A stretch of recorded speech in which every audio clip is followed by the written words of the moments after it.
lo profundizamos en una entrevista en vivo. 8:19 y a esta hora está ya con nosotros el doctor César Sea. Él es activista por los derechos humanos con una larga trayectoria en este tipo de actividades.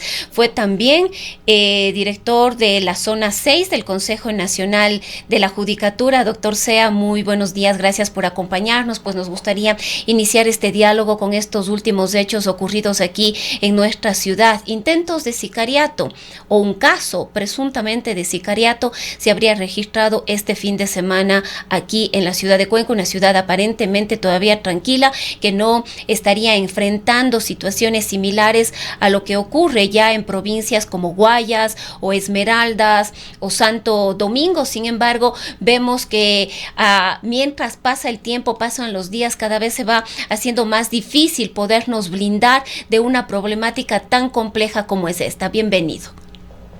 Buenos días, licenciada Rosana Encarada. Un saludo a los amigos y amigas que nos ven y nos escuchan por Antena 1. Primero, permítame solidarizarme con todas las víctimas de estos hechos lamentables de delincuencia que asquean a la sociedad nacional y mundial, cómo se dan con una deshumanización absoluta, no solamente este caso que usted me comenta, sino lo que está sucediendo al interior de los centros de rehabilitación, de los mal llamados centros de rehabilitación. Solidarizarme también con los agentes del orden que para combatir y controlar y tomar por fin el control en algunos de los pabellones de la penitenciaría y en otros sectores del país han sido muertos por estas bandas delincuenciales. Solidarizarnos con sus familias, porque les dejan un vacío muy profundo desde el punto de vista afectivo, también un daño económico que les causa a sus familiares. Entonces quiero un abrazo de solidaridad muy sentido a todos y cada uno de ellos. Decirle que sí estamos viviendo esta situación lamentable de crisis de inseguridad, que responde en parte a un problema estructural. Estructural digo porque las condiciones de redistribución de la riqueza, poca o mucha que se tenga en el país, siempre ha sido un problema en el Ecuador, y son los grupos poderosos los únicos que pueden tener un estándar de vida y una posición digna, mientras que el resto de la ciudadanía se debate en la pobreza y algunos de la miseria absoluta. Estos son situaciones que generan una especie de caldo de cultivo para que jóvenes que no tienen posibilidad de trabajar, de estudiar, etcétera, busquen, con el mal ejemplo además que a veces se publicita de manera prolífica en algunos medios de comunicación, en el cine, etcétera, se aspire a llegar a ser jefe de bandas y manejar altas sumas de dinero y poder alrededor suyo. Entonces esto es una invitación abierta que lamentablemente están asumiendo los jóvenes y la niñez en el país. Por ahí oí alguna vez que en una escuela preguntaron qué es lo que deseaban ser de grande, y por ahí me faltó un muchacho que dijo que él quería ser narcotraficante, un niño ya proyectándose con esos malos ejemplos que vemos en telenovelas, en el cine, etcétera, sin ninguna censura, para que estos jóvenes, estos infantes estén asumiendo estas aspiraciones en medio de su desesperación, de su pobreza y de su miseria. Estas son las consecuencias de las que estamos viviendo y que han llevado a los diferentes gobiernos y gobernantes que no deberían estar simplemente peleando ahora y lavándose las manos como que ellos han sido los salvadores. Yo creo que aquí todos los gobiernos, en mayor o menor medida, son responsables de la crisis delincuencial, de la crisis estructural y delincuencial en la que vivimos. Mucho más claro ahora con el problema del narcotráfico, que está extendiendo sus tentáculos a nivel mundial, y nosotros que somos vecinos de los más grandes productores de cocaína, que son Colombia y Perú y también Bolivia. Entonces estamos siendo afectados por estas situaciones que el gobierno, es su obligación, el gobierno, tomar control. Y como activistas de derechos humanos lo que tengo que decir es: actúen, señores policías, actúen, señores del Ejecutivo, de la función judicial, con todo el rigor de la ley contra estos actos delincuenciales, con todo el rigor de la ley, pero nada más y nada menos. que Ahora, este César, actuar. justamente en este tema, frente a lo que estamos viviendo en las calles de las ciudades de nuestro Ecuador, en las cárceles también del país y en los alrededores de las cárceles, hemos podido enfrentar también ciertas agresiones que han sufrido los defensores y defensoras de los derechos humanos. Hemos visto por parte de autoridades también arremetidas públicas en contra de estos defensores. Escuchamos a la Policía Nacional, no sé si a manera de queja, decir que ellos también necesitan de los derechos humanos. Es una situación compleja la que el país está viviendo. No podemos anular la existencia y la necesaria y obligatoria presencia, participación en este caso de los activistas de derechos humanos, precisamente para poder resguardar de alguna manera, cuidar los derechos de las personas. Pero aquí entra en este debate si los delincuentes tienen derechos, no deberían tener derechos, la policía tiene derechos o no, quiénes son los que tienen derechos. ¿Cómo debemos entender? Creo que en este punto es muy importante que una persona con la trayectoria como la suya nos haga de alguna manera entender cómo debemos tratar y concebir el tema de los derechos humanos.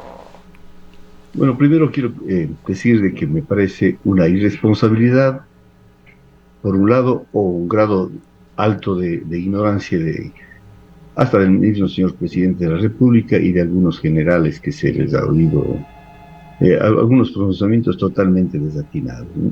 Parece que no entienden, o si lo No hacen de saben. mala fe, sería peor. Parece que no entienden cuál es el papel de los derechos humanos. Por ahí lo oía un general que decía que por qué no vamos a visitar a las víctimas de los delincuentes. Bueno, no somos, perdónenme utilizar la figura madres de la caridad para estar detrás de cada uno de los delitos yendo a visitar a las víctimas. No tendríamos ni tiempo, ni siquiera tener el personal suficiente como para estar visitando a cada una de las víctimas.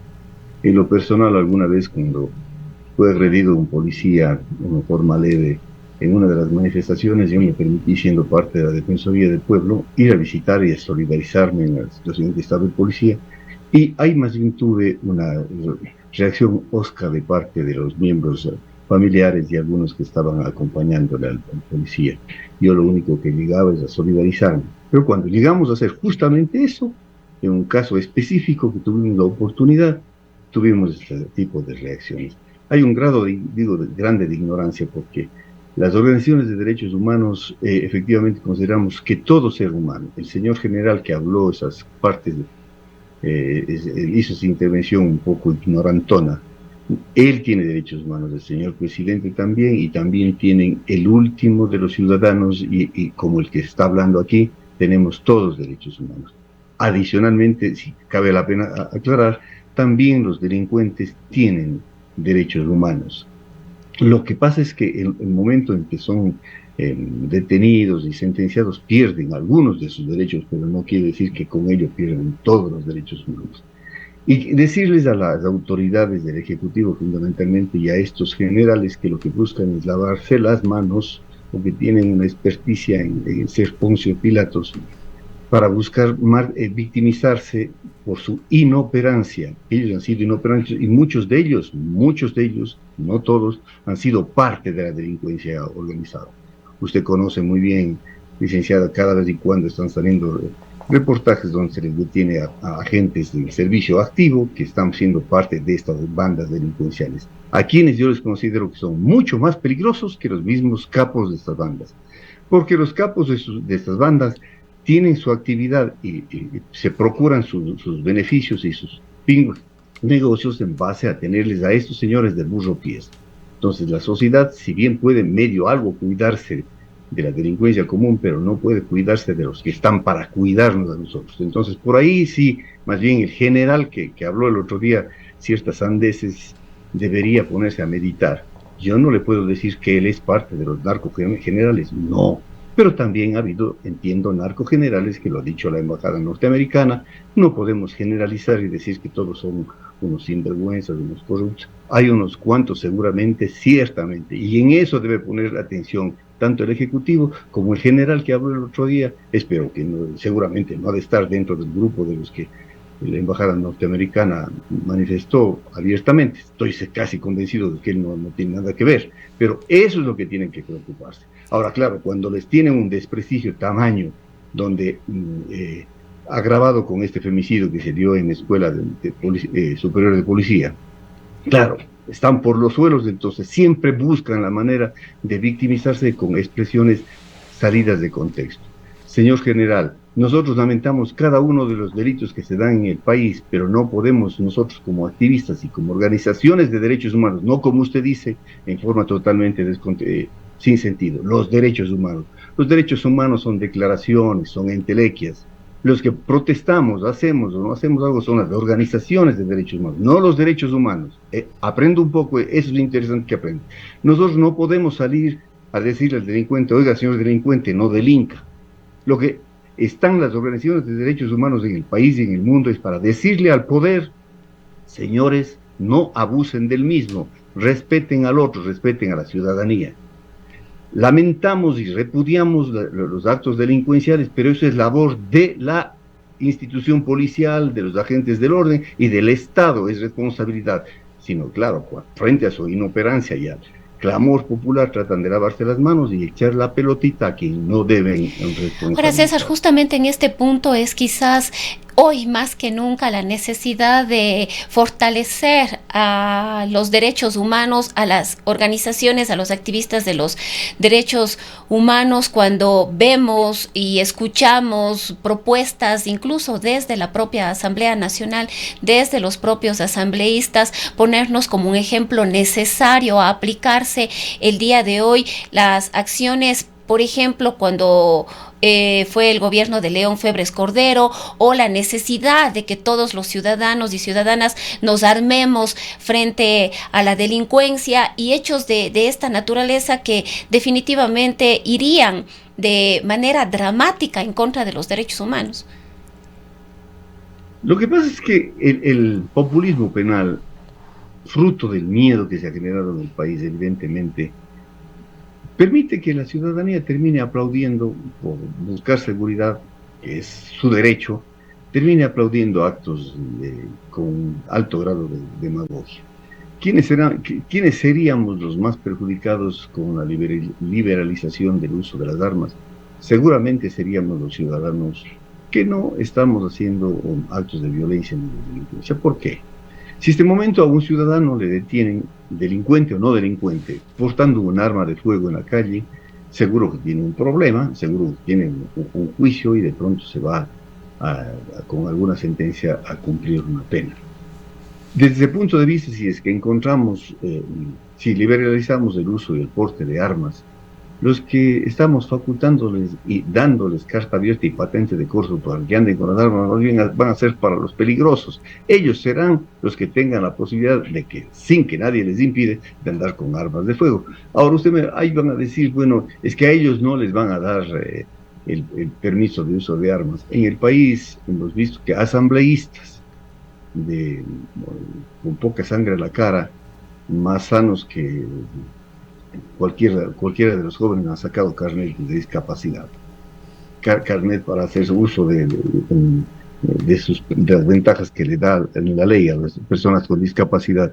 Son muestras de ejemplos de cómo en el país pueden conseguir en forma fraudulenta certificados que no les corresponden. Asimismo, estoy seguro que en algunos sectores del país, no quiero mencionar las regiones para que no se diga que estoy actuando con cierto racismo, mucho menos, pero en algunos sectores del país es más fácil conseguir todo por el lado izquierdo, como se dice, que siguiendo las normas que implican el derecho. Entonces, seguramente ellos tendrían armas de fuego y cuando les detengan no van a estar cometiendo ningún delito y estarán haciéndonos a nosotros, los ciudadanos, que ni siquiera, aunque portemos las armas, muchas de las veces no estamos capacitados para hacer uso de ellas, le estaríamos dando a ellos sí la posibilidad de que... Pero César, si vemos que algunos policías que se supone son elementos preparados, capacitados para el uso de armas, no han podido hacer el uso de armas. Vimos un femicidio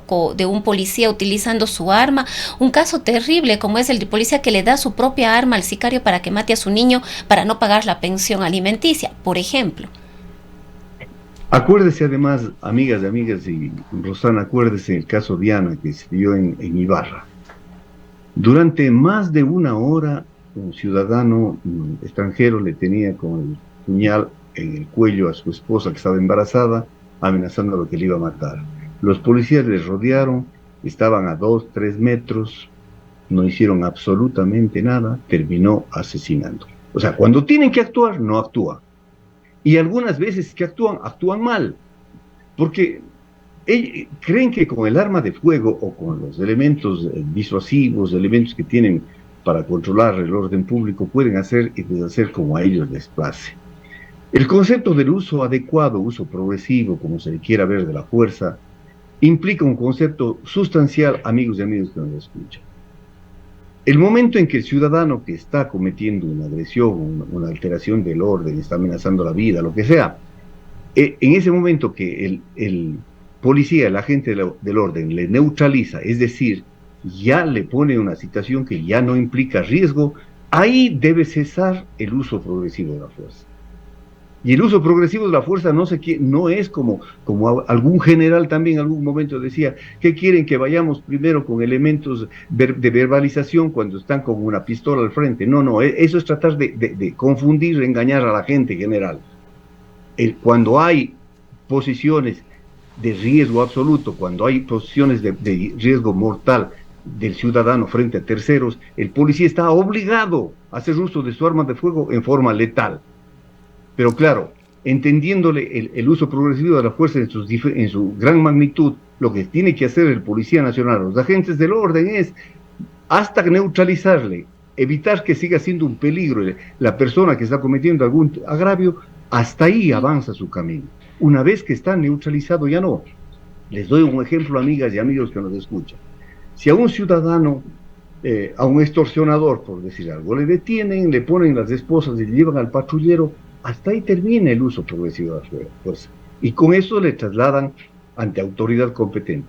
Pero si dentro del patrullero le van dando garrote limpio, ya están extralimitando sus funciones, porque ya no están haciendo uso progresivo de la fuerza desde el hecho de que está neutralizado.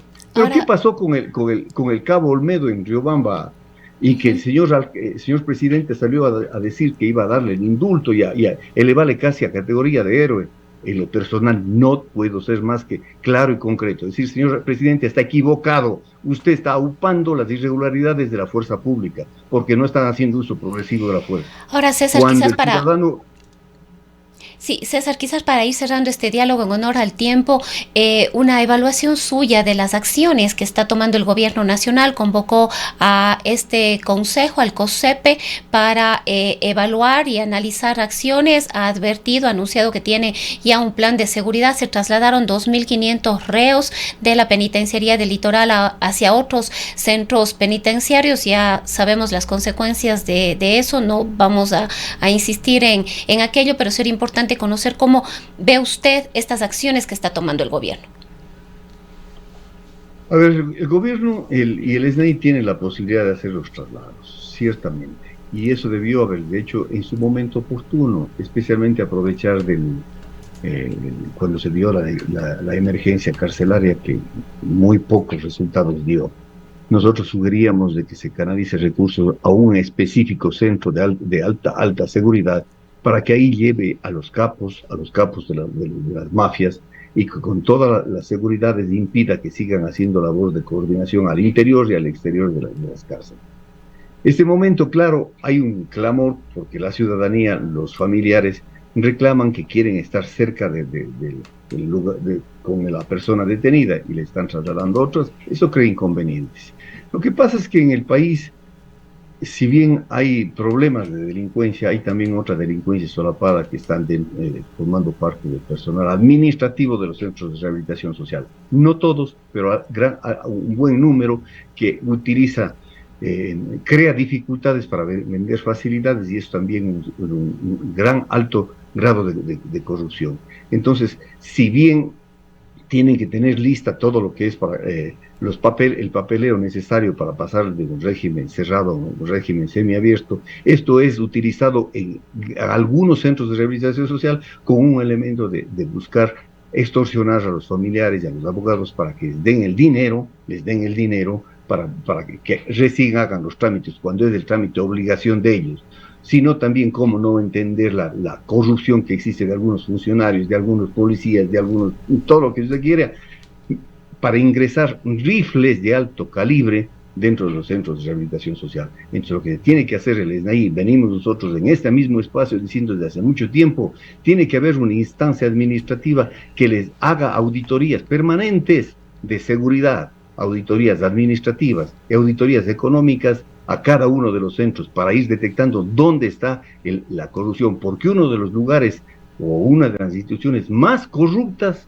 en el país se llama el sistema de rehabilitación social, el SNAI, y mucho más cuando se pone a gente que no está capacitada por la rehabilitación social, como son a policías en servicio activo o pasivo. Ellos no saben de rehabilitación social, y muchos de ellos han estado detectados en actos de corrupción, evidentemente, como se les ha detectado en los últimos días. Bien, César, queremos agradecerle el haber participado esta mañana con nosotros. Ha sido el doctor César Sea, fue defensor del pueblo, también dirigió acá en la zona 6 el Consejo de la Judicatura. Que tenga un excelente día, César. Gracias a usted. Nos vamos a una pausa, son las 8:40. Con la ahora.